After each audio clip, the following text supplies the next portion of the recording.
أعوذ بالله من الشيطان الرجيم. بسم الله الرحمن الرحيم.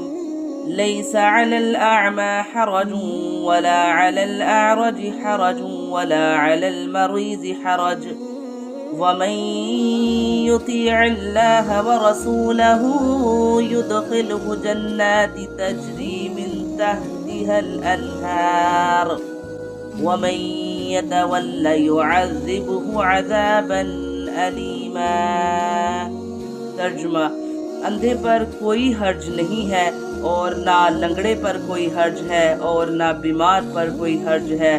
جو کوئی اللہ اور اس کے رسول کی فرما برداری کرے اسے اللہ ایسی جنتوں میں داخل کرے گا جس کے درختوں تلے نہریں جاری ہیں، اور جو منہ پھیر لے اسے دردناک عذاب کی سزا دے گا۔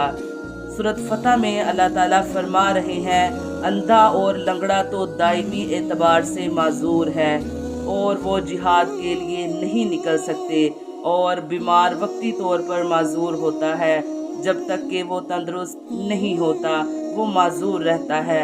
اصل اور لنگڑا تو دائمی اعتبار سے معذور ہیں اور وہ جہاد کے لیے نہیں نکل سکتے، اور بیمار وقتی طور پر معذور ہوتا ہے، جب تک کہ وہ تندرست نہیں ہوتا وہ معذور رہتا ہے۔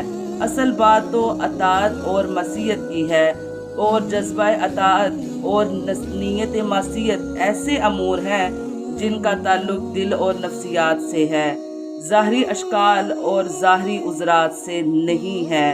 جو شخص اللہ اور رسول صلی اللہ علیہ وآلہ وسلم کی اطاعت کرتا ہے اس کی جزا جنت ہے، اور جو منہ پھیرے گا اسے یاد رکھنا چاہیے کہ عذاب علیم اس کے انتظار میں ہے۔